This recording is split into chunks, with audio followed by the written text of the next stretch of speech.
أعوذ بالله من الشيطان الرجيم. بسم الله الرحمن الرحيم. بسم الله الرحمن الرحيم والحمد لله رب العالمين والعاقبة للمتقين ولا عدوان إلا على الظالمين والصلاة والسلام على أشرف الأنبياء والمرسلين نبينا محمد وعلى آله وصحبه أجمعين وبعد، فقال الله تبارك وتعالى: لو أنزلنا هذا القرآن على جبل لرأيته خاشعا متصدعا من خشية الله. وقال تبارك وتعالى: إن هذا القرآن يهدي للتي هي أقوم. وقال عليه الصلاة والسلام: اقرأوا القرآن فإنه يأتي شفيعا لأصحابه. تمام قسم کی تعریفیں، وہ بڑائی، وہ کبریائی، وہ عظمت اللہ رب العالمین کے لیے ہے، جو مالک ارض و سما ہے، خالق کائنات ہے، مدبر حقیقی ہے، خالق حقیقی ہے۔ لاکھوں کروڑوں درود و سلام ہو محمد رسول اللہ صلی اللہ علیہ وسلم پر، جنہیں اللہ سبحانہ و تعالیٰ نے سارے کائنات کے لیے رحمت بنا کر مبعوث کیا۔ میں اللہ رب العزت کی بارگاہ میں دعا کرتا ہوں کہ اللہ سبحانہ و تعالیٰ جس طرح ہمیں اس مبارک مجلس میں جمع کیا ہے، اسی طرح ہمیں جنات الفردوس میں جمع کریں۔ اور میں اللہ سبحانہ و تعالیٰ سے دعا کرتا ہوں کہ اللہ سبحانہ و تعالیٰ ہمارے اس بیٹھنے کو قبول فرمائے، ہماری دعاؤں کو قبول فرمائے، اور ہم میں سے جو بیمار ہیں ان کی بیماری کو دور کریں، ہم میں سے جو محتاج ہیں اے اللہ ان کی حاجت کو پوری کریں، اور ہم میں سے جو لوگ قرض دار ہیں اللہ ان کے قرض کو پوری کریں، آمین یا رب العالمین۔ عزیز ساتھیو، یہ جو مجلس ہے جس میں آپ تشریف فرما ہے، یہ اصل میں اس سلسلے کی ایک کڑی ہے جس کا آغاز ہم نے بہت دنوں پہلے کیا تھا۔ اصل موضوع تھا فضائل القرآن کو لے کر، قرآن کی سورتوں کی فضیلتیں۔ اس تعلق سے ہم نے اس سیریز کا آغاز کیا۔ اصل میں یہ جو قرآن کی سورتیں ہیں، ان کی جو فضیلتیں ہیں، انہیں لے کر ہمارے معاشرے میں بہت ساری غلط سلط باتیں مشہور ہیں۔ کوئی کچھ صورت کو لے کے کہتا ہے کہ آپ اتنی مرتبہ اسے پڑھ لیجئے، کوئی کہتا ہے کہ فلاں صورت پڑھ لیجئے، فلاں پڑھ لیجئے۔ تو اس موضوع کے متعلق ضعیف اور کمزور روایتوں کی کوئی کمی نہیں، بھرمار ہے۔ تو اس لیے ضرورت یہ محسوس ہوئی کہ اس موضوع پر جو صحیح احادیث سے ثابت ہیں، ہے نا، جو روایتیں ثابت ہیں انہیں سامنے لایا جائے، اور اسے اس اعتبار سے ایک مکمل سیٹ بنا دیا جائے تاکہ لوگوں کے اندر ان چیزوں کو سن کر وہ مغالطہ جو ہوتا ہے، جو غلط فہمیاں ہوتی ہیں، وہ ختم ہو جائے۔ تو اس سلسلے میں ہم نے سورہ بقرہ، آل عمران، نساء، بہت ساری صورتوں کی فضیلتیں ہم سنتے ہوئے چلے آ رہے ہیں۔ تو آج کی مجلس میں جن صورتوں کے بارے میں ہم فضیلت سننے والے ہیں، ان میں سب سے پہلے سورہ زخرف ہے، سورہ دخان ہے، سورہ محمد ہے۔ ان صورتوں کے بارے میں ایک ایک روایتیں، صحیح روایتیں آئی ہیں۔ چلیے ان روایتوں کو ایک مرتبہ دیکھ لیتے ہیں۔ زخرف کے تعلق سے یعلا بن امیہ رضی اللہ عنہ ارشاد فرماتے ہیں کہ میں نے نبی صلی اللہ علیہ وسلم کو اس سورت کی تلاوت ممبر پہ کرتے ہوئے سنا، خاص طور پر ایک آیت وَنَادَوْا يَا مَالِكُ لِيَقْضِ عَلَيْنَا رَبُّكَ قَالَ إِنَّكُمْ مَاكِثُونَ۔ اس آیت کی تلاوت کرتے ہوئے میں نے نبی صلی اللہ علیہ وسلم کو ممبر میں سنا۔ یعلا بن امیہ رضی اللہ عنہ ارشاد فرماتے ہیں، تو اس سورت کے تعلق سے اس آیت کے بارے میں ایک صحیح حدیث آئی ہے۔ اس کے علاوہ ساری باتیں ضعیف روایتوں میں اس کی بھرمار ہے۔ صحیح روایت یہی ہے جو آپ سن رہے ہیں۔ اچھا، اس میں نبی صلی اللہ علیہ وسلم نے ممبر میں اس آیت کی تلاوت کی، اس کی بھی کچھ خوبی ہونی چاہیے۔ دیکھیے اللہ سبحانہ و تعالیٰ اس آیت کے اندر ارشاد فرماتا ہے وَنَادَوْا يَا مَالِكُ لِيَقْضِ عَلَيْنَا رَبُّكَ۔ لوگوں نے پکارا، جہنم میں جہنمیوں نے پکارا، کہا اے مالک، اللہ سے کہیں کہ ہمارا معاملہ درست کر دیں، ہمارے حق میں فیصلہ سنائیں۔ یعنی جو لوگ جہنم میں چلے جائیں گے انہیں یہ امید ہوگی کہ اللہ سبحانہ و تعالیٰ ایک دن انہیں جہنم سے نکالے گا، تو وہ چیخ چیخ کر جہنم کے اس داروغہ جن کا نام مالک ہے انہیں پکاریں گے، کہیں گے کہ اے مالک، آپ اللہ سے کہیں کہ اللہ ہمارے معاملات کو اس کے حق میں جلدی فیصلہ سنائیں۔ تو اس آیت سے بات معلوم ہوئی کہ جہنم کے جو داروغہ ہیں جنہیں مالک کہا جاتا ہے، ہم اور آپ کو معلوم ہے کہ جنت کے ذمہ دار فرشتے ہیں جن کا نام رضوان ہے، اور جہنم کے ذمہ دار ایک فرشتے ہیں جن کا نام ہے مالک۔ اور یہ جو مالک ہے یہ جہنم میں جتنے بھی عذابیں ہوتی ہیں، جتنی بھی اذیتیں ہوتی ہیں، جہنم میں جتنی بھی ایکٹیویٹیز ہوتی ہیں، ساری ایکٹیویٹیز ان کی نگرانی میں ہوتی ہے نا۔ یہی سمجھیے کہ یہ پورے جہنم کے ہیڈ ہے، اور ان کے ماتحت ایک 19 فرشتے ہیں جن کے بارے میں قرآن نے یہ کہا علیہا ملائکۃ غلاظ شداد لا یعصون اللہ ما امرہم۔ یہ جو جہنم ہیں ان میں اللہ سبحانہ وتعالیٰ نے ایسے مضبوط، تندخو، سخت فرشتوں کو اللہ نے ذمہ داری دی ہے جو اللہ کی نافرمانی کرنا نہیں جانتے، اللہ کا حکم ہوتا ہے اس پر عمل کر کے نکل جاتے ہیں۔ ایسے مضبوط سخت فرشتوں کو ہم نے جہنم کی ذمہ داری دی ہے نا۔ ان فرشتوں کا ذکر ہے نا قرآن میں ایک دوسری جگہ آیا جس میں اللہ نے اس گروپ کا نام کا ذکر کیا۔ اللہ نے کہا انہیں الزبانیہ کہا جاتا ہے۔ سورہ علق میں یہ جو فرشتے ہیں جہنم کے ذمہ داروں میں سے ہے نا، ان کے اس گروپ کا نام بھی آیا ہے زبانیہ ہے نا۔ اللہ سبحانہ وتعالیٰ مشرکین سے کہتا ہے کہ مشرکین نے مسلمانوں کے خلاف یہ مورچہ باندھ رکھا تھا کہ جب بھی مسلمانوں کو ڈرانا ہوتا ہے کہتے ہیں کہ ہم ہمارے لوگوں کو لے کر آئیں گے، ہمارے جو ہے نادی جو ہے ہمارا جو کلب ہے وہاں کے لوگوں کو لائیں گے، ہم تمہیں ماریں گے۔ یہ مسلمانوں کو کہہ کے ڈرا رہے تھے۔ تو اللہ سبحانہ وتعالیٰ نے ان مشرکین کو دیکھ کر کہا کہ اچھا تمہارے لوگوں کو بلا رہے ہو، ہم زبانیہ لے کر آتے ہیں۔ اللہ نے کہا سندعو الزبانیہ، تمہارے لوگوں کو لاؤ، ہم زبانیہ لے کر آتے ہیں۔ تو زبانیہ کون ہے؟ یہ جہنم کے وہ فرشتے ہیں جنہیں جہنم کی ذمہ داری دی گئی۔ تو ان کی تعداد کا بھی ذکر قرآن میں آیا ہے، علیہا 19۔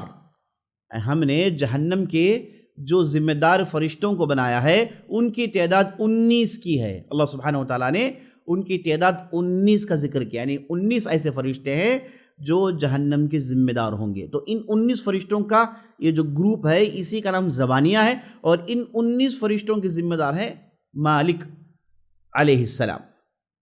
مالک علیہ السلام، اور ان جو بزرگ فرشتے ہیں ان کے جو ذمہ دار مالک ہیں انہیں جہنمی پکاریں گے، جس کا ذکر سورہ زخرف میں ہے، جس آیت کو آپ صلی اللہ علیہ وسلم ممبر میں تلاوت کیا کرتے تھے۔ وَنَادَوْا يَا مَالِكُ لِيَقْضِيَ عَلَيْنَا رَبُّكَ قَالَ إِنَّكُمْ مَاكِثُونَ۔ وہ چیخ کر کہیں گے، بلائیں گے، تڑپیں گے، کہیں گے کہ اے مالک اللہ سے کہیں کہ ہمارے معاملے کو اس کے حق میں فیصلہ سنائیں، اللہ سے کہیں کہ ہمارے معاملے کے فیصلے سنائیں۔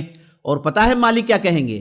وہ کہیں گے اخسؤ قال انکم ماکثون، تم ہے نا اسی میں سڑتے رہو گے، اسی جہنم میں تڑپتے رہو گے۔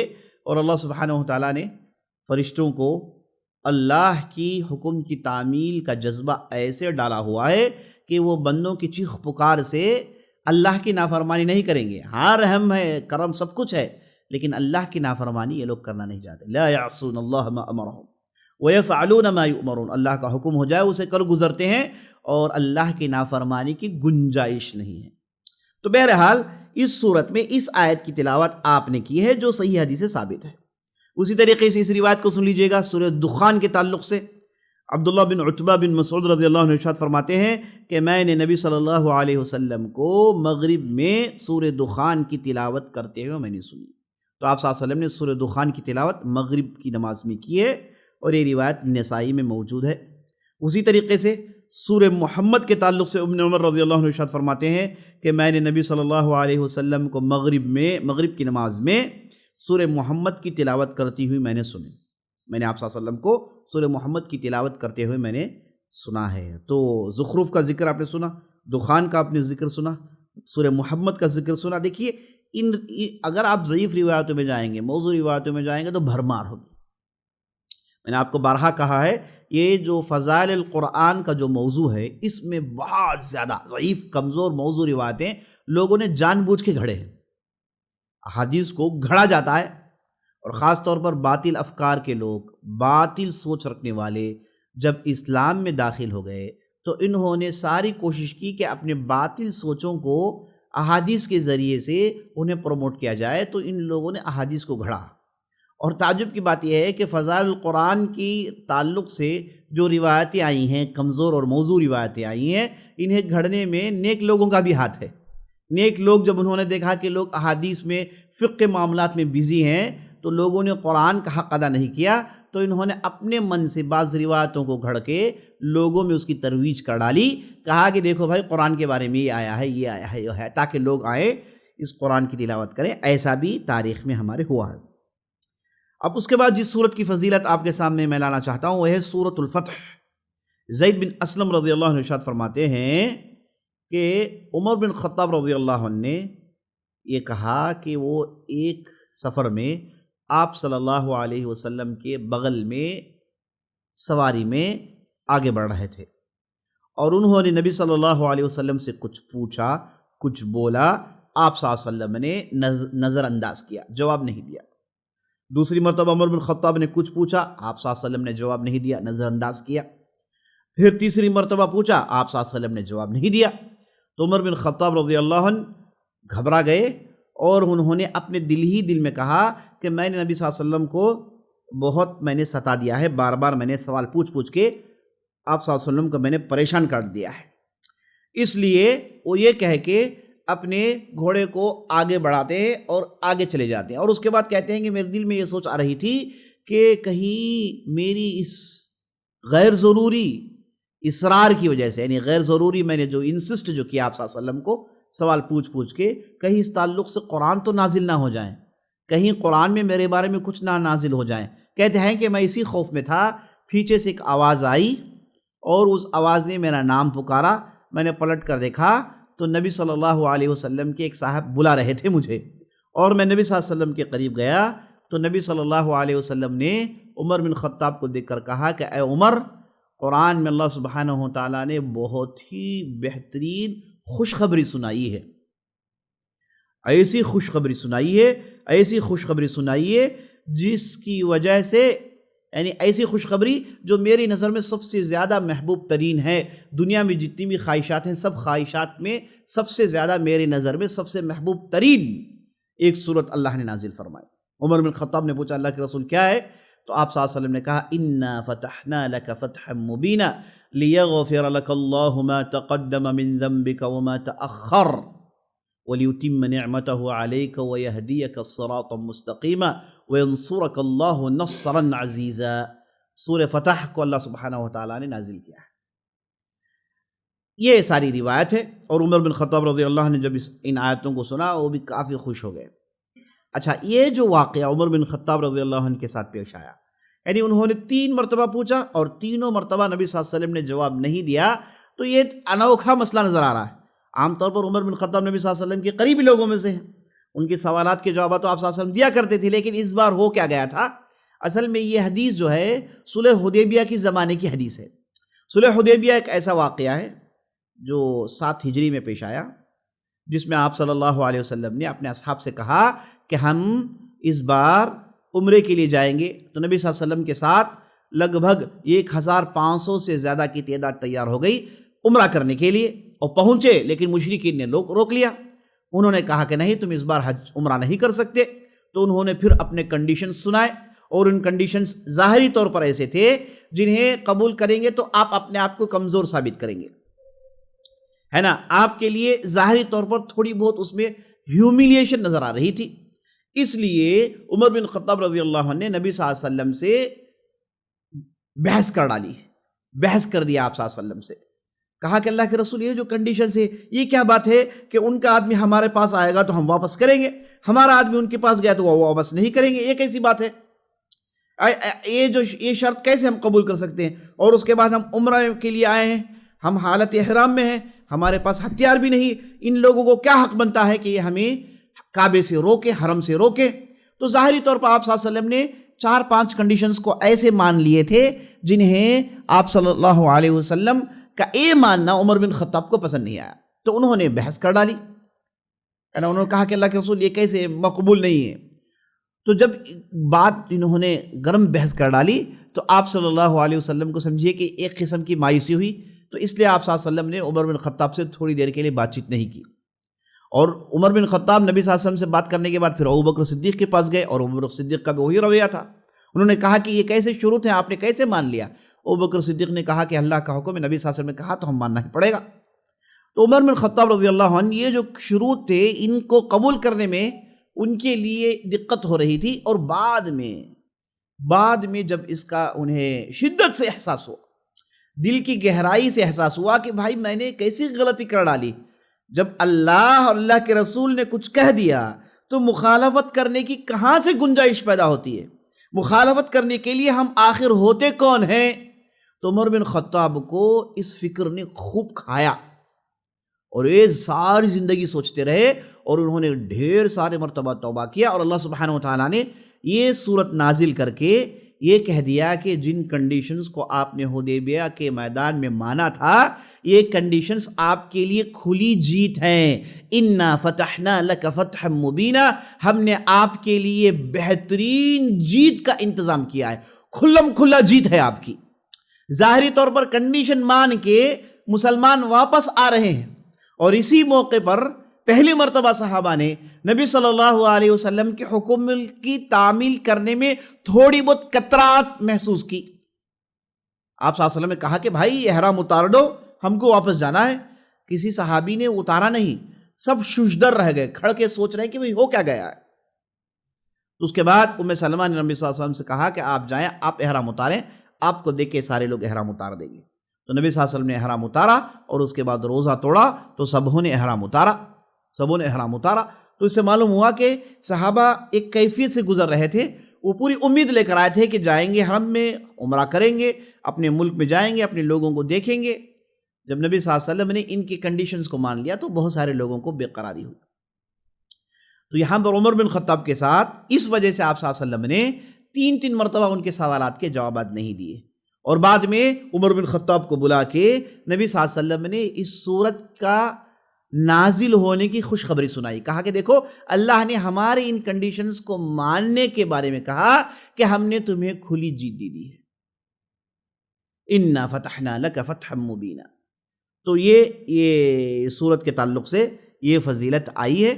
اچھا، اس تعلق سے یہ روایت بھی سن لیجیے. انس بن مالک رضی اللہ عنہ ارشاد فرماتے ہیں کہ جب اِنَّا فَتَحْنَا لَكَ فَتْحًا مُبِينًا یہ صورت نازل ہوئی تو ہم سب نبی صلی اللہ علیہ وسلم کو دیکھ کر کہنے لگے ہنی ام مریا، اے نبی صلی اللہ علیہ وسلم آپ کے لیے مبارکبادی ہو، اے آپ صلی اللہ علیہ وسلم آپ کے لیے مبارکبادی ہو، کیونکہ اللہ نے اس آیت کے بعد بہت بڑی بات کہہ ڈالی.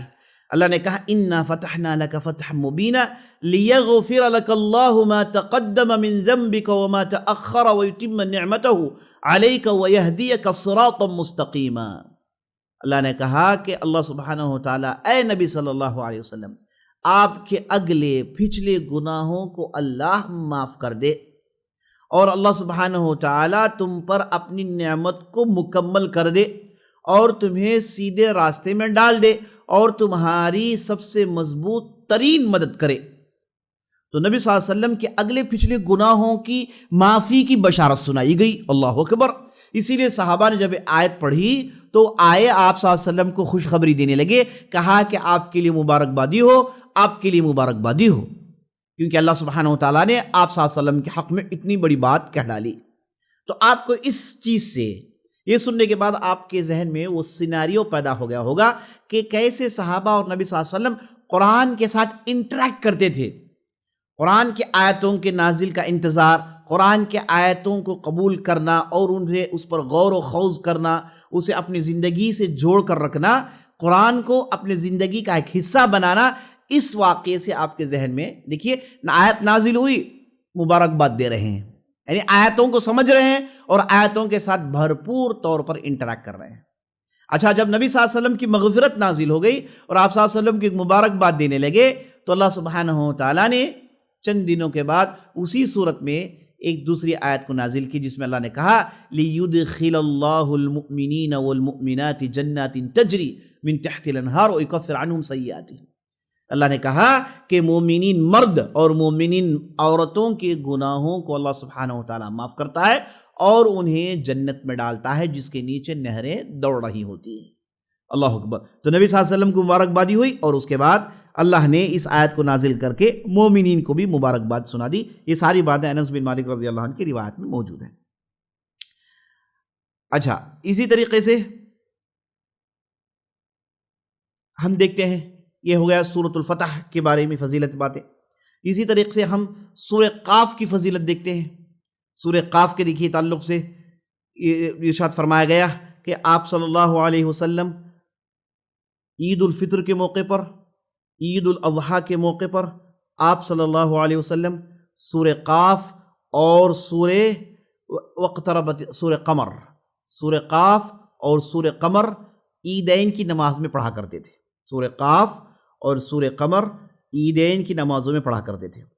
اور یہ دیکھیے سورہ قاف کے تعلق سے روایت آئی ہے کہ آپ صلی اللہ علیہ وسلم فجر میں عام طور پر سورہ قاف پڑھا کرتے تھے۔ قاف والقرآن ذی الذکر، یہ جو سورت ہے 1.5 صفحے کا ہے، ایسی صورت ہے آدمی کو جھنجھوڑ کر رکھ دیتی ہے۔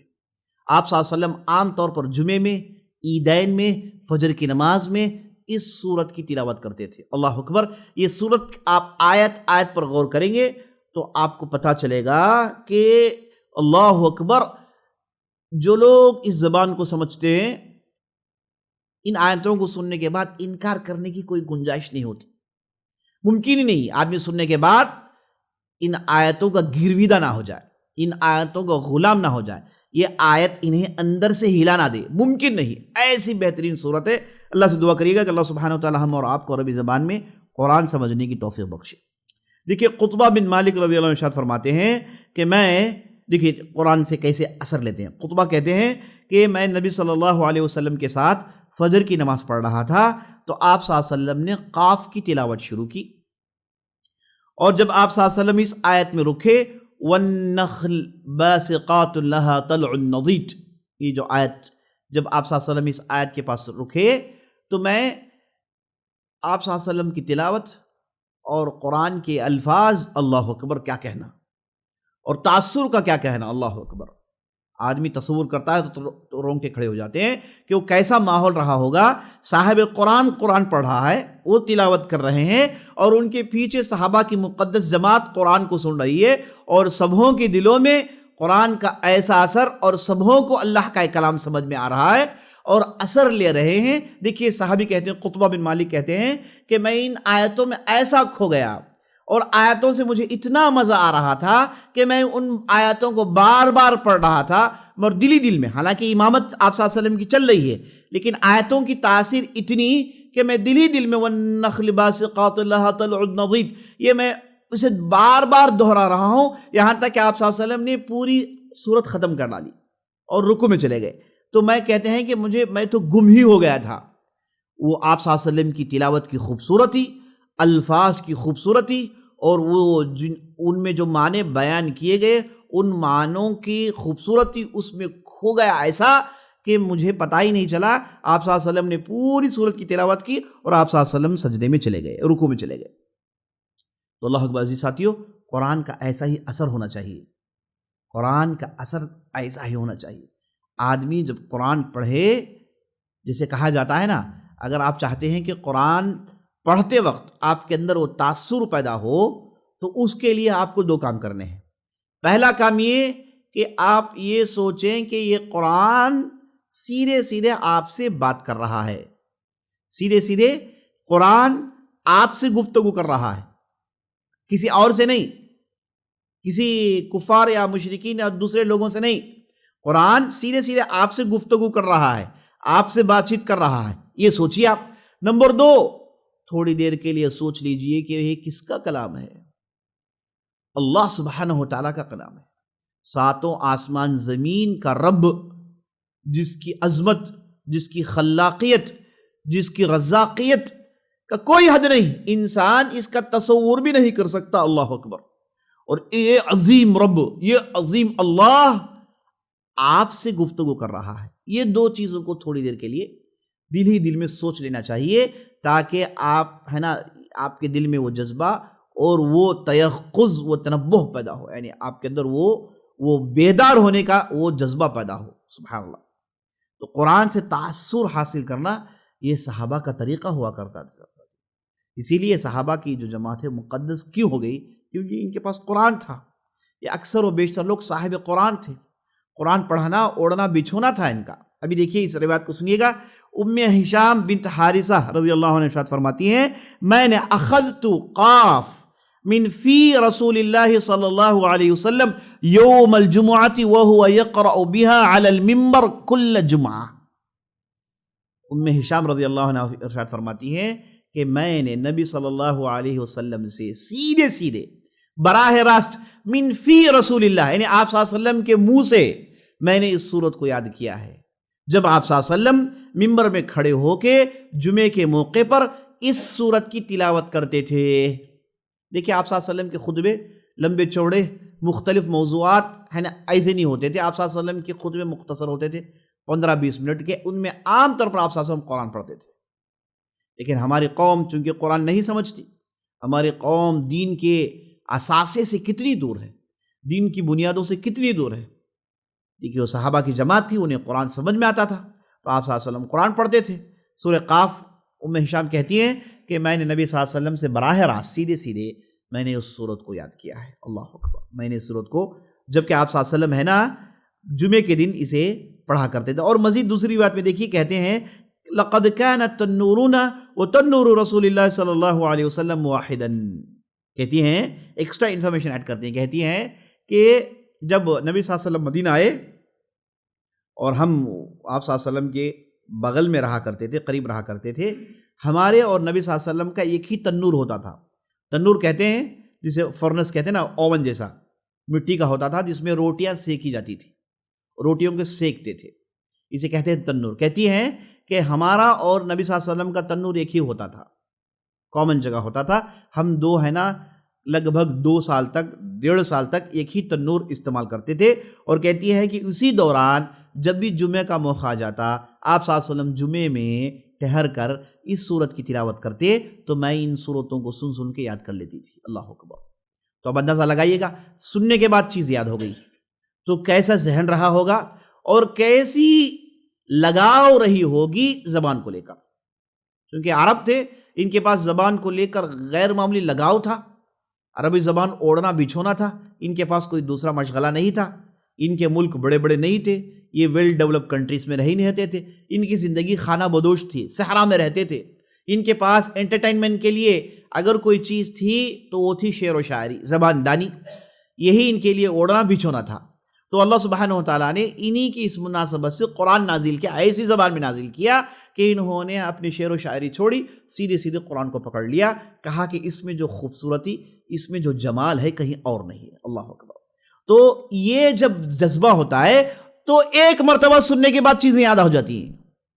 کون سی چیز کب یاد ہوتی ہے؟ جب آدمی کو اس تعلق سے بے پناہ انٹرسٹ ہو, رغبت ہو. جو چیز بھی انسان کو رغبت ہوتی ہے وہ چیزیں خود بخود یاد ہو جاتی ہیں, ہے نا. بہت سارے ایسے بیپاری ہوتے ہیں جن کے دکان میں ہزاروں کے آئٹمز ہوتے ہیں, لیکن آپ کوئی بھی آئٹم پوچھیے آپ کو ٹھک سے وہ ریٹ بتا دیں گے, کیونکہ ان کا مشغلہ ہے اور ان کی اس پر رغبت ہے, تجارت ہے, لگاؤ ہے, اٹھنا بیٹھنا اسی کے ساتھ ہوتا ہے. تو یہ وہ جماعت تھی جن کا دلی لگاؤ قرآن سے ہو گیا تھا. اس روایت سے جو چیز ہم کو سیکھنی وہ یہی ہے کہ ممبر میں سن کے یاد کرنا ہے تو بہت مشکل چیز ہے. بڑے بڑے حفاظ یہ کام نہیں کر سکتے آج, لیکن ان لوگوں سے یہ چیز ہو پائی تو اس کا مطلب یہ ہے کہ وہاں پر ماحول ہی کچھ ایسا تھا کہ زبان کو لے کر ہے نا اور قرآن کا تأثر اتنا ان کے اندر بڑھ گیا تھا کہ ایک مرتبہ سننے کے ساتھ باتیں ہی نہیں یاد ہو جاتی تھی. اللہ اکبر. اور اس سے بڑی بات معجزہ بھی تھا, ہے نا. انا نحن نزلنا الذکر وانا له لحافظون. ہم نے اس قرآن کو نازل کیا ہے, اس کی پوری ذمہ داری حفاظت کی ہم پر ہے. تو اللہ سبحانہ وتعالیٰ نے ایسی قوم پر قرآن نازل کیا جن کے پاس شعر و شاعری مشغلہ تھا, زبان دانی مشغلہ تھا, فصاحت بلاغت ان کے روزمرہ کے ڈشز تھے. تو ان کے پاس انہی کو لے کر اللہ سبحانہ وتعالیٰ نے قرآن نازل کیا. تو انہیں قرآن کو یاد کرنے کے علاوہ کوئی دوسرا مشغلہ نہیں تھا, انہیں یاد کرنا ہی تھا. یہ اللہ کی طرف سے ایک قسم کی حفاظت تھی. تو بڑا جو ہے تعجب ہوتا ہے جب ہم اس روایت کو پڑھتے ہیں کہ کہتی ہیں کہ ہم نے نبی صلی اللہ علیہ وسلم سے اس صورت کو براہ راست جب بھی آپ صلی اللہ علیہ وسلم ممبر میں پڑھتے تھے ان کی زبان سے میں نے سن کے یاد کی ہے. اللہ اکبر. اور ساتھ ایکسٹرا انفارمیشن میں کہتی ہیں کہ وہ ایسے ممکن تھا کہ ہم آپ صلی اللہ علیہ وسلم کے گھر کے قریب رہا کرتے تھے اور گھر کے قریب مسجد پڑتی تھی، تو وہ تنور کی وجہ سے ہم کو عام طور پر آنا جانا ہوتا تھا، تو ہم بارہا اس صورت کو آپ صلی اللہ علیہ وسلم سے سن کے ہم نے یاد کر لیا ہے۔ تو اندازہ لگائیے عزیز ساتھیوں کہ سبحان اللہ یہ کیسے لوگ ہوا کرتے تھے۔ اچھا، یہ باتیں ہو گئی سورہ قاف کو لے کر، یہ ساری روایتیں جو صحیح ہیں آپ کے سامنے آ گئی ہیں۔ اب جو باتیں دوسری صورتوں کے متعلق ہے وہ ہے سورہ طور کے متعلق۔ ام سلمہ رضی اللہ عنہ ارشاد فرماتی ہیں کہ میں نبی صلی اللہ علیہ وسلم کے پاس گئی، جا کر کہنے لگی یا رسول اللہ میں بیمار ہوں۔ آپ صلی اللہ علیہ وسلم اس وقت مکے میں تھے، طواف کر رہے تھے، پوری صحابہ کی جماعت آئی ہوئی تھی، عمرے کا موقع تھا، سب طواف کر رہے تھے۔ کہتی ہیں آپ صلی اللہ علیہ وسلم کی بیوی تھی ام سلمہ، کہتی ہیں کہ میں نبی صلی اللہ علیہ وسلم پاس گئی اور جا کے کہنے لگی یا رسول اللہ میں بیمار ہوں اور میں طواف کرنا چاہتی ہوں، تو کیا کروں یا رسول اللہ؟ تو نبی صلی اللہ علیہ وسلم نے کہا طوفی من وراء الناس، لوگوں کے پیچھے ٹھہر کے طواف کرو اور سوار ہو کے طواف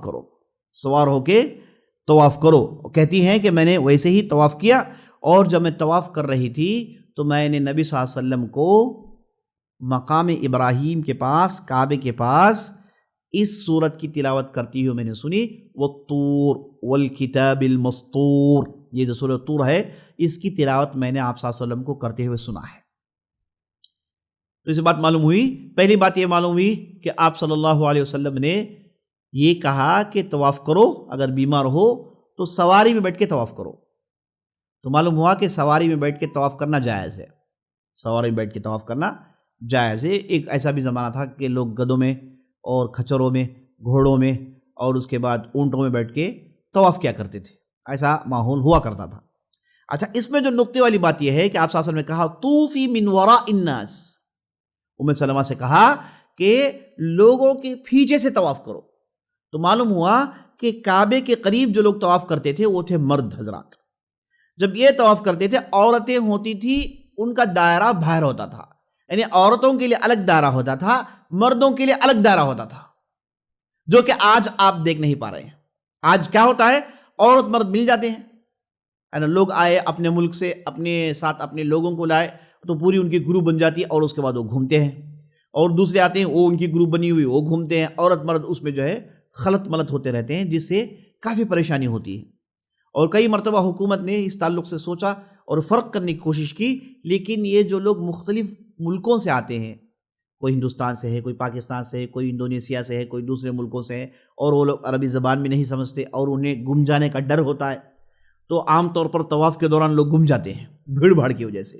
اگر انہیں الگ کیا جائے، گم گئے تو بہت بڑی پریشانی ہو جائے گی، تو اس لیے حکومت نے وہاں پر کچھ اس کا انتظام نہیں کیا۔ ورنہ اس روایت کے روح سے بات معلوم ہوئی کہ نبی صلی اللہ علیہ وسلم کے زمانے میں کعبے کے قریب جو لوگ طواف کرتے تھے وہ مرد حضرات ہوتے تھے، اور ان سے دور ٹھہر کے ان کا جو دائرہ ہوتا تھا عورتوں کا، وہ باہر ہوتا تھا جہاں وہ اب طواف کیا کرتی تھی۔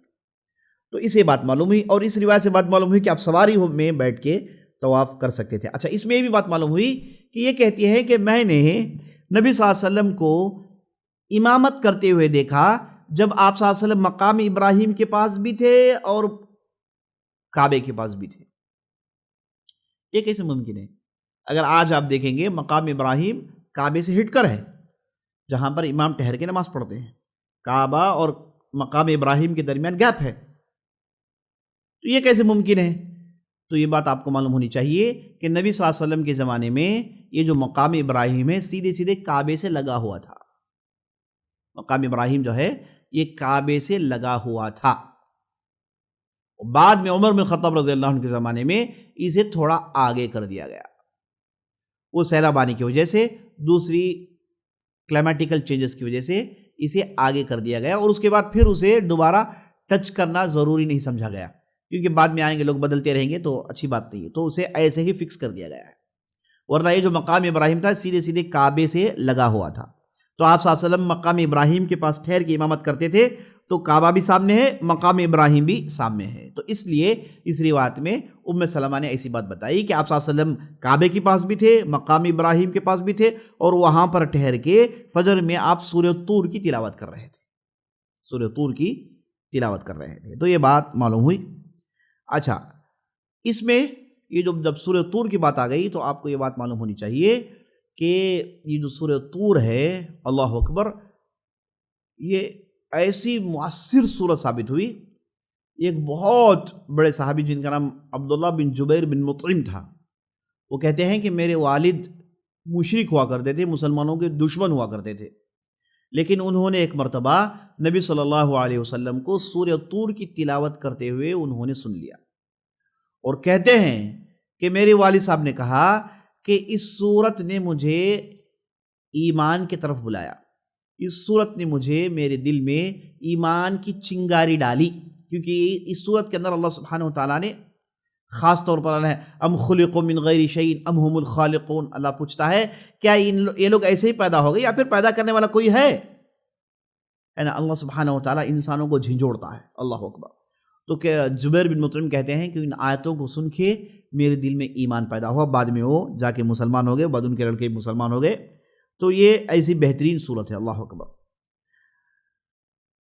اس کے بعد سورۃ النجم، عبداللہ بن مسعود رضی اللہ عنہ ارشاد فرماتے ہیں کہ آپ صلی اللہ علیہ وسلم نے سورہ نجم کی تلاوت کی، اور اس میں ایک آیت ہے فَاسْجُدُوا، یعنی سجدہ کرو. تو آپ صلی اللہ علیہ وسلم نے سجدہ کیا، ہم نے بھی سجدہ کیا.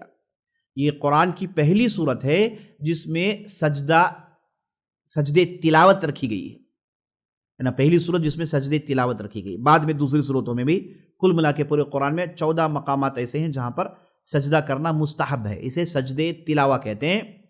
یہ سجدے تلاوہ واجب نہیں، مستحب ہے، کرنے والا کر سکتا ہے. تو عبداللہ بن مسعود کہتے ہیں کہ یہ پہلی صورت ہے نجم جس میں سجدے کی آیت آئی اور ہم لوگوں نے سجدہ کیا، اور جب نبی صلی اللہ علیہ وسلم نے سجدہ کیا تو سارے لوگوں نے سجدہ کیا، یہاں تک کہ مسلمانوں نے کیا اور مشرکین نے بھی سجدہ کیا، سوائے ایک کے جس کا نام تھا امیہ بن خلف. یہ جو مشرک تھا، یہ مسلمانوں کا دشمن، اس نے مٹی اٹھائی اور اپنے ماتھے سے لگا لیا، کہا کہ میں جھکوں گا نہیں. اچھا، مشرکین نے کیوں سجدہ کیا؟ مسلمان سجدہ کرتے ہیں تو صحیح بات ہے، یہ سننے والے مشرکین نے کی سجدہ کیا. اچھا، سورہ نجم کی تلاوت آپ کریں گے تو اس میں بھی وہی جھنجھوڑ دینے والی آیتیں ہیں، اور ایسی مضبوط اور ایسی زبردست آیتیں کہ مشرکین نے جب ان آیتوں کو سنا تو بے ساختہ کنٹرول کے باہر چلے گئے، اور جب نبی صلی اللہ علیہ وسلم سجدہ کیا انہوں نے بھی سجدہ کر دیا، سوائے 2 لوگوں کے بارے میں آتا ہے، ایک امیہ بن خلف تھا، ایک دوسرا المطلب بن ابی ودعہ، ایک دوسرے یہ آگے چل کے مسلمان ہو گئے. تو یہ دونوں نے سجدہ نہیں کیا، باقی سب لوگوں نے یعنی سارے مشرکین نے سجدہ کیا. اور عبداللہ بن عباس رضی اللہ عنہ ارشاد فرماتے ہیں کہ نہ کہ صرف مسلمان، مشرکین، جن اور ان سبوں نے جو کچھ بھی تھے سبوں نے سجدہ کیا، سبوں نے سجدہ کیا. اچھا، اس تعلق سے یہ ایک نقطہ ہے جسے آپ کو سمجھنا ہے، وہ یہ ہے کہ بعض روایتوں میں بات آئی ہے کہ نعوذ باللہ جب آپ صلی اللہ علیہ وسلم یہ سورت کی تلاوت کر رہے تھے تو شیاطین کو اتنا انہیں عداوت میں آ گئے کہ آپ صلی اللہ علیہ وسلم کو وہ وسوسہ ڈالنے لگے، اور آپ صلی اللہ علیہ وسلم کی زبان سے 2-3 باتیں ایسی نکل گئی جن میں ان کے بتوں کی تعریف تھی، والغرانیق العلا، ہے نا، ان کے بڑے بت. 2-3 باتیں ان کی آپ صلی اللہ علیہ وسلم کی منہ سے ایسی نکل گئی جنہیں سن کے مشرکین نے سجدہ کیا. یہ جو واقعہ ہے جسے الغرانیق العلا کہتے ہیں، یہ جو واقعہ ہے اسے اکثر بیشتر اہل علم نے انکار کیا کہ کیسے نبی صلی اللہ علیہ وسلم کی زبان میں ایسی شیطان کی باتیں آ سکتی ہیں جبکہ وہ قرآن کی تلاوت کر رہے ہیں. ایسا ہونا ممکن نہیں، اور قرآن کی حفاظت کی ذمہ داری اللہ کی ہے، اور نبی صلی اللہ علیہ وسلم ایسا واقعہ ہوا ہی نہیں. یہ اکثر و بیشتر علم نے انکار کیا، اور بعض لوگوں نے کہا کہ اگر ایسا واقعہ ہوا تو بھی یہ شیطان کی طرف سے تھا اور اسے فوراً ریکٹیفائی کر دیا گیا. دیکھیے، آپ صلی اللہ علیہ وسلم نے کبھی آیتوں کو وہ بھول گئے، اور آپ صلی اللہ علیہ وسلم پر جادو کا اثر بھی ہوا جیسے کہ ہم جانتے ہیں، لیکن اللہ سبحانہ وتعالیٰ نے ان چیزوں کو فوراً آپ صلی اللہ علیہ وسلم سے دور کر دیا، اور آپ صلی اللہ علیہ وسلم کو ان چیزوں سے باہر فوراً نکال دیا. یہ چیزیں آپ صلی اللہ علیہ وسلم کے ساتھ اس لیے ہوئی تاکہ لوگوں کو معلوم ہو کہ یہ بھی بشر ہیں، انہیں بھی وہ تکلیفیں ہوتی ہیں جو عام لوگوں کو ہوتی ہیں، انہیں بھی وہ پریشانیاں ہوتی ہیں جو عام لوگ جھیلتے ہیں، ہے نا. اس کے باوجود یہ نبی ہیں، اس کے باوجود یہ اللہ کی رسالت کو پہنچا رہے ہیں، یہ بتانا مقصد تھا. اور شیطان اپنے وسوسے ان پر بھی ڈال سکتا ہے، اور اللہ سبحانہ وتعالیٰ انہیں فوراً بچا لیتا ہے۔ تو یہ 2-3 باتیں ان کی زبان سے نکل گئی اور فوراً ریکٹیفائی کر دیا گیا، اور فوراً نبی صلی اللہ علیہ وسلم کے دماغ سے ان آیتوں کو نکال دیا گیا اور بتا دیا گیا کہ شیطان کی طرف سے تھا۔ اور قرآن میں ایک آیت ایسی بھی ہے جس میں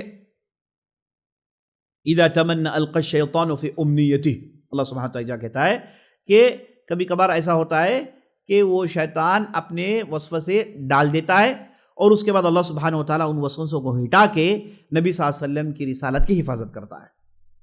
بعض آیتوں میں اس کا بھی ذکر آیا ہے۔ تو بعض لوگ یہ کہتے ہیں کہ یہ نبی صلی اللہ علیہ وسلم کے ساتھ ہوا، لیکن فوراً اسے ریکٹیفائی کر دیا گیا تھا۔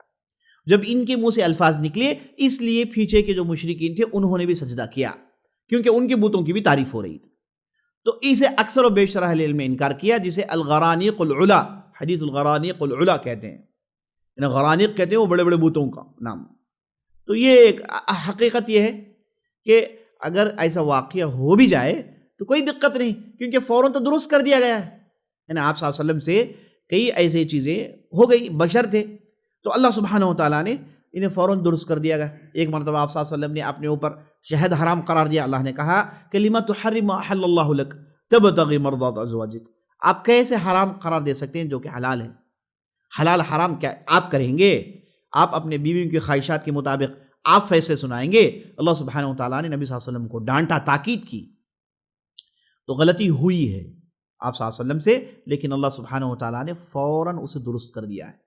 آپ صلی اللہ علیہ وسلم معصوم ہیں، اس میں معصوم مطلب آپ سے کوئی غلطی سرزد نہیں ہوتی، نہ چھوٹی نہ بڑی، یعنی نبی انبیاء کا یہی طریقہ ہوتا ہے۔ لیکن یہ جب بھی ایسی کوئی چیز ہو جاتی ہے، اللہ سبحانہ وتعالیٰ فوراً درست کر دیتا ہے۔ تو اسی قبیل سے، اسی باب سے یہ واقعہ ہو گیا ہوگا، یہ کہنے والے بعض اہل علم ہیں۔ تو بہرحال دونوں رائے موجود ہیں، آپ اسے اپنے ذہن میں رکھیے، کیونکہ بات سورہ نجم کی آ گئی تو ان باتوں کو آپ کے سامنے رکھنا میں نے ضروری سمجھا۔ یہ جو صاحب جنہوں نے آپ نے سنا کہ 2 لوگ تھے جنہوں نے سجدہ نہیں کیا، ایک تھا امیہ بن خلف، جس نے مٹی اٹھائی اپنے ماتھے سے لگایا، کہا کہ میں کیوں سجدہ کروں، مٹی میرے پاس آئے گی، غرور دیکھیے۔ اور یہ صحابی کہتے ہیں جو روایت کر رہے ہیں کہ میں نے نبی صلی اللہ علیہ وسلم میں نے جو ہے یہ صاحب کو قتل ہوتے ہوئے بدر کے میدان میں دیکھا۔ یہ امیہ بن خلف تھا، اسے قتل کر دیا گیا تھا بدر کے میدان میں۔ کہتے ہیں کہ فَلَقَدْ رَأَيْتُهُ قُتِلَ بَعْدُ كَافِرًا، کفر میں اس کی وفات ہوئی، کفر میں یہ مر کے ڈھیر ہو گیا، اور یہ ہوا تھا واقعہ بدر میں۔ اور عبداللہ بن عباس کی روایت تو آپ نے سن لی، جب آپ صلی اللہ علیہ وسلم نے سورہ نجم کی تلاوت کی تو سبھوں نے سجدہ کیا، سجدہ مع المسلمون والمشرکون والجن والانس، مسلمان، مشرک، جن و انس سبھوں نے سجدہ کیا۔ سورہ نجم کے تعلق سے یہی صحیح روایتیں آئی ہیں۔ انشاءاللہ آئندہ کی مجلس میں ہم سورۃ الحدید سے شروع کریں گے، ہے نا۔ اس کے بعد جو صورتیں آتی ہیں، یہ صورتیں ہیں نا گروپ والی صورتیں ہیں، یعنی انہیں مسبحات کہا جاتا ہے، المفصل کہا جاتا ہے، بعض 5-6 صورتوں کو ملا کے ایک گروپ کا نام دیا جاتا ہے، المفصل کہا جاتا ہے نا۔ یہ ساری باتیں انشاءاللہ آئندہ کی مجلس کے لیے ہم رکھتے ہیں۔ اگر آپ مسبحات کیا ہیں، مفصلات کیا ہیں، یہ باتیں آپ جاننا چاہتے ہیں تو انشاءاللہ آئندہ آنے والی مجلس میں ضرور شرکت کریے گا، جس میں ہم ان صورتوں کی فضیلت آپ کے سامنے لانے کی کوشش کریں گے۔ اللہ سے دعا کرتے ہیں ہم نے جو بھی کہا، جو بھی سنا ہے، اس کے مطابق عمل کرنے کے اللہ سبحانہ وتعالی ہم اور آپ کو توفیق بخشے۔ اللہ سے دعا کریے گا کہ اللہ سبحانہ وتعالی ہم اور آپ کو قرآن سمجھ کر پڑھنے کی توفیق بخشے، اور قرآن کو اپنی زندگی کا حصہ بنائیں۔ اور ہم کتنے خوش نصیب لوگ ہیں کہ قرآن کی گفتگو کر رہے ہیں، قرآن کے بارے میں بول رہے ہیں، قرآن کے بارے میں سن رہے ہیں، قرآن کی فضیلت سن رہے ہیں، عمل کرنے کے جذبے کے ساتھ سن رہے ہیں۔ بہت ہی بابرکت لوگ ہیں ہم، بہت ہی بابرکت لوگ ہیں۔ وہ مجلس جس میں قرآن کا ذکر آئے، اللہ اکبر، کیسی بڑی مجلس ہوگی۔ ایسی مجلس ہے جس میں یہ گارنٹی کے ساتھ کہہ دیا گیا کہ ان میں فرشتے آتے ہیں، چین سکون اطمینان نازل ہوتا ہے، فرشتے اپنے پروں کو نیچے کرتے ہیں، مجلس میں بیٹھنے والوں کے حق میں دعا کرتے ہیں، استغفار کرتے ہیں۔ یاد رکھ لیجئے گا، یہ ایسی مجلس جس میں قرآن کی باتیں ہوتی ہیں، قرآن سے جڑی ہوئی باتیں ہوتی ہیں، ہے نا۔ اللہ اکبر۔ تو ہم اور آپ کتنے خوش نصیب ہیں کہ اللہ کے اس کلام کو پڑھتے ہیں، سمجھنے کی کوشش کرتے ہیں، اس کے اطراف ہماری گفتگو ہوتی ہے۔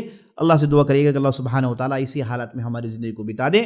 اور کتنے ایسے بڑے بڑے علماء ہیں جنہوں نے کیسی کیسی کتابیں لکھی، کیسے کیسے کام کیے، اور آخری زندگی میں پہنچے تو انہوں نے کہا کہ بھائی ساری چیزوں کو کنارے کریے، اب صرف قرآن ہے، اب صرف قرآن ہے۔ اللہ اکبر۔ اللہ ابن تیمیہ رحمۃ اللہ علیہ بہت بڑے عالموں میں جن کا شمار ہوتا ہے، انہوں نے آخری زمانے میں کہا کہ کاش میں نے پوری زندگی قرآن کے معنوں میں گزارا ہوتا، ہم نے فلسفہ پڑھا، منطق پڑھا، کیا کیا نہیں پڑھا۔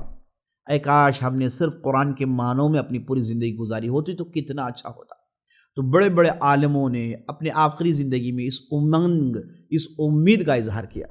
تو اللہ سے گزارش، اللہ سے دعا کریے گا کہ اللہ سبحانہ و تعالی ہم اور آپ کو قرآن کی تلاوت رات اور دن اور قرآن کے ساتھ ہمیشہ جڑے رہنا، قرآن کے معنوں کو سمجھنا، آیتوں کو سمجھنا، اے اللہ اسی میں ہماری زندگی کو رکھ اور اسی حالت میں اے اللہ ہمیں اس دنیا سے اٹھا لے۔ آمین آمین یا رب العالمین۔ سبحان ربک رب العزۃ عما یصفون وسلام علی المرسلین والحمد للہ رب العالمین۔ موضوع کے متعلق اس سوال جو کریے گا انشاءاللہ۔ اچھا اعلان سن لیجیے گا، انشاءاللہ کل جو ہے نا طہارہ ورکشاپ ہے، جس میں طہارت حاصل کرنے کے بارے میں جو مسائل آئے ہیں ان چیزوں کو لے کر آپ کے سامنے تفصیلی گفتگو کریں گے انشاءاللہ۔ اس میں مردوں کے مسائل ہو گئے، عورتوں کے مسائل ہو گئے، ہے نا، کب وضو کرنا چاہیے، کب غسل کرنا چاہیے، اور وضو کا طریقہ کیا ہے، غسل کا طریقہ کیا ہے، تیمم کا طریقہ کیا ہے، عورت مرد کے حالتوں میں جو تبدیلی آتی ہے، نجس ہو جاتے ہیں، اس سے کیسے باہر نکلیں، ہے کہ نہیں، ہے نا، کون سے برتن کب حلال ہوتے ہیں، کب حرام ہوتے ہیں، یہ ساری باتیں انشاءاللہ تفصیل کے ساتھ ہم کل کے مجلس میں لانے والے ہیں۔ کل کا جو ورکشاپ ہے بہت ہی اہم ہے، آپ حضرات سے گزارش ہے کہ آپ ضرور اس میں حصہ لیں اور اپنے ساتھ ان تمام لوگوں کو لائیں جو تھوڑا بہت دین بھی جانتے ہو، جو دین میں ہیں ہی نہیں، یہ انہی لوگوں کے لیے، تاکہ اس میں ہے نا آپ کو پانی میں سے کیسے وضو کریں، یہ بنیادی باتیں ہے نا۔ بڑا تعجب ہوتا ہے جب ہم دیکھتے ہیں کہ بڑے بڑے بزرگ ہیں ماشاءاللہ تبارک اللہ، لیکن ٹھیک سے وضو کرنا نہیں آتا، وضو میں غلطیاں ہیں، غسل میں غلطیاں ہیں، ہے نا، بہت ساری چیزیں یہ دیکھا جاتا ہے، اور اسی لیے تو لوگوں نے مطالبہ کیا تو ہم نے اس ورکشاپ کا اہتمام کیا ہے۔ تو آپ سے گزارش ہے کہ اس میں ضرور شرکت کریے، انشاءاللہ کافی فائدہ ہونے والا ہے۔ تو اپنے ساتھ اپنے گھر والوں کو بھی لائیں، اپنے ساتھ بچوں کو بھی لائیں، بڑوں کو بھی لائیں انشاءاللہ۔ اللہ سے دعا کرتے ہیں کہ اللہ سبحانہ و تعالی ہمارے محنتوں کو قبول فرمائے، آمین یا رب العالمین۔ سوال کر رہے ہیں کہ روزانہ جو صورتیں پڑھی جاتی ہیں ان صورتوں میں کون سی صورتیں ہیں؟ دیکھیے ایک ہے معوذتین، قل اعوذ برب الناس، قل اعوذ برب الفلق، اسے آپ صلی اللہ علیہ وسلم مغرب بعد پڑھتے تھے اور سونے سے پہلے پڑھتے تھے، پڑھ کے بچوں پر دم کرتے تھے، ہے کہ نہیں؟ اور اس کے بعد سورہ بقرہ کی آخری آیتیں، اس کی تلاوت آپ صلی اللہ علیہ وسلم عام طور پر کیا کرتے تھے مغرب بعد، عشاء بعد، اور اسی طریقے سے آیت الکرسی ہر نماز کے بعد اس کی تلاوت ہوتی تھی، آپ صلی اللہ علیہ وسلم کیا کرتے تھے آیت الکرسی کی، اور اسی طریقے سے مغرب کے بعد سورۃ الواقعہ، تبارک، سورہ تبارک آپ صلی اللہ علیہ وسلم سونے سے پہلے ضرور پڑھتے تھے، تبارک الذی بیدہ الملک وہو علی کل شیء، یہ جو سورت ہے اسے آپ صلی اللہ علیہ وسلم سونے سے پہلے لامحالہ پڑھتے تھے، اور اس سے پڑھنے والے کو قبر کے عذاب سے چھٹکارے کا ذکر کرتے تھے، اور سورہ واقعہ کی تلاوت کرتے تھے آپ صلی اللہ علیہ وسلم۔ تو یہ بات صورتیں تھیں جو آپ صلی اللہ علیہ وسلم کے ساتھ ہمیشہ ہوا کرتی تھی، اور نمازوں میں تو پورا قرآن کی تلاوت ہوتی تھی الحمدللہ۔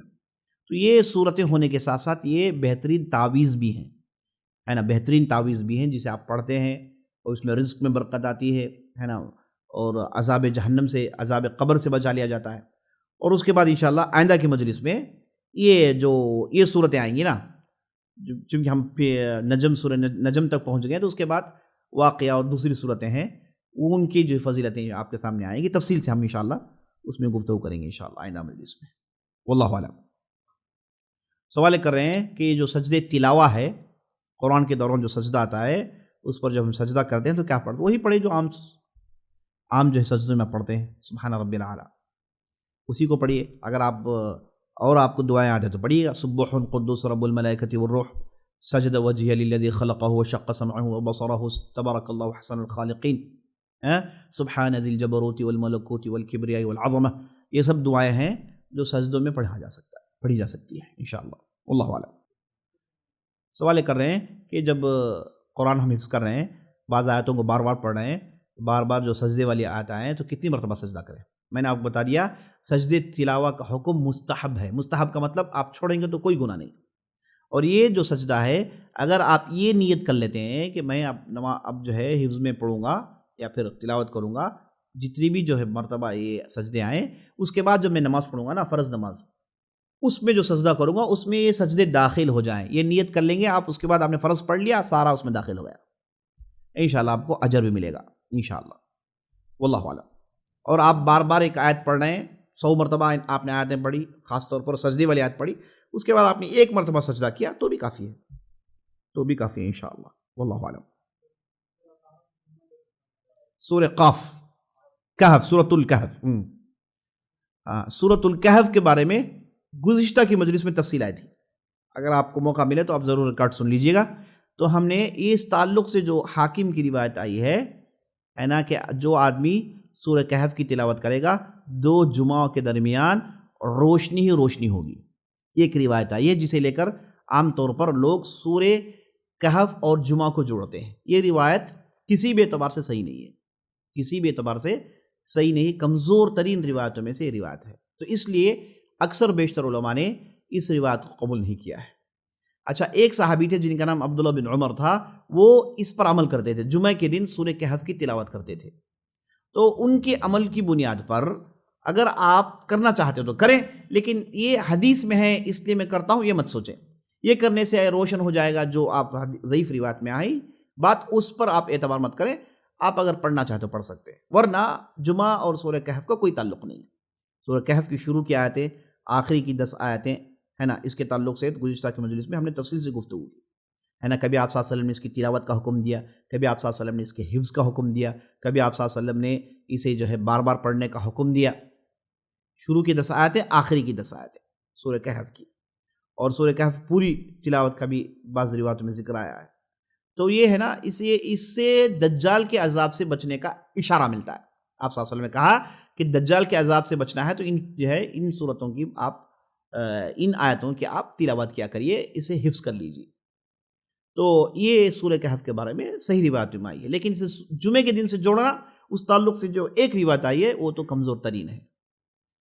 آپ ابن عمر کی عمل میں جانا چاہیں گے تو کریے، لیکن وہ یہ فضیلت کی وجہ سے نہیں کرتے تھے، ان کے پاس جمعے کے دن اسے پڑھا کرتے تھے تو پڑھتے تھے، بس اسی نیت سے آپ پڑھ لیجیے، انشاءاللہ کوئی حرج نہیں، واللہ اعلم۔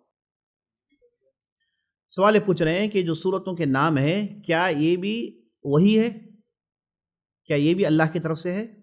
جواب یہ ہے کہ ہاں، یہ بھی اللہ کی طرف سے۔ نبی صلی اللہ علیہ وسلم خود ان سورتوں کا نام ذکر کرتے تھے، اور بعض سورتوں کے 2 نام ہوتے تھے، اور بعض سورتوں کے 2 سے زیادہ نام ہوتے تھے، اور بعض سورتوں کے نام نہیں ہوتے تھے بلکہ انہیں ان کی شروع کی آیتوں سے پہچانا جاتا تھا۔ جیسے سورہ تبارک ہے نا، پہلی آیت تبارک الذی سے شروع ہوتی ہے، تو پہلے لفظ کو لے کر سورہ کا نام بن گیا۔ تو یہ جو نام ہے یہ آپ صلی اللہ علیہ وسلم نے ہی دیا ہے، آپ صلی اللہ علیہ وسلم نے ہی دیا ہے، روایتوں میں موجود ہے۔ اچھا، اس کے بعد ان سورتوں کی جو سیکوینس ہے، آیتوں کا جو سیکوینس ہے، یہ آیت پہلی آیت، اس کے بعد یہ دوسری آیت، اس کے بعد تیسری آیت، یہ سورہ کے بعد یہ سورہ، یہ سورہ کے بعد یہ سورہ، یہ جو ترتیب ہے، جو سیکوینس ہے، یہ بھی نبی صلی اللہ علیہ وسلم کی طرف سے، یہ بھی وحی من اللہ ہے، یہ بھی اللہ کی طرف سے، یہ دونوں ہے نا اللہ کی طرف سے۔ نبی صلی اللہ علیہ وسلم جب بھی صورت نازل ہوتی، کوئی آیت نازل ہوتی، کاتبین وحی کو بلا کر کہتے کہ اس آیت کو فلاں آیت کے بعد لکھنا، اس آیت کو فلاں صورت میں لکھنا، یہ صورت یہاں دینا۔ تو آپ صلی اللہ علیہ وسلم وفات سے پہلے زید بن ثابت کے ساتھ ہے نا، آپ صلی اللہ علیہ وسلم نے زید بن ثابت نے وفات سے پہلے آپ صلی اللہ علیہ وسلم کے، انہوں نے آپ صلی اللہ علیہ وسلم کی مجلس میں بیٹھ کے 2 مرتبہ پورا قرآن ریوائز کیا، تو آخری جو ترتیب تھی زید بن ثابت جانتے تھے۔ اچھا، اس مجلس میں عبداللہ بن مسعود نہیں تھے، اس لیے عمر بن خطاب نے اور ابوبکر صدیق نے مل کے زید بن ثابت کو ذمہ داری دی کہ وہ قرآن جمع کریں، حالانکہ ان سے بہت بڑے عالم تھے عبداللہ بن مسعود، مقابلہ نہیں، لیکن زید بن ثابت جو تھے یہ اسے العرض الاخیر کہتے ہیں، آخری مرتبہ جب آپ صلی اللہ علیہ وسلم نے قرآن کو اس کی تلاوت کی تو آپ صلی اللہ علیہ وسلم نے آخری موقع پر بہت ساری ہے نا سیکوینس کو بدلا، پراپر سیکوینس دیا، فائنل جو فنیشنگ ٹچ تھا آپ صلی اللہ علیہ وسلم جب دیا تھا تو زید بن ثابت موجود تھے، جو 2 مرتبہ آپ صلی اللہ علیہ وسلم سے انہوں نے سنا تھا۔ تو اسی لیے جب قرآن کی ترتیب کی بات آئی تو دونوں شیخین نے، ابوبکر صدیق اور عمر بن خطاب نے رضی اللہ عنہم اجمعین، انہوں دونوں نے بلا کے زید بن ثابت سے کہا کہ کام آپ کو کرنا پڑے گا۔ تو زید بن ثابت نے آخری جو سیکوینس تھا وہ سیکوینس میں قرآن کی ترتیب دی جس کا ذکر آپ صلی اللہ علیہ وسلم سے انہوں نے سنا تھا۔ یہ سارے جو سبجیکٹس ہیں اسے علوم القرآن کہتے ہیں۔ ایک زمانے میں ہم نے سائنس آف قرآن کے نام سے سیریز آف لیکچر دیا تھا، پتہ نہیں نیٹ میں ہوگا، آپ جا کے چیک کریے، لگ بھگ 18 سے 19 ہے، جس میں اکثر و بیشتر قرآن سے جڑی ہوئی سائنسز پر ہم نے تفصیل سے گفتگو کی ہے انشاءاللہ۔ واللہ اعلم۔ سبحانک اللہم و بحمدک، اشہد ان لا الہ الا انت، استغفرک و اتوب الیک۔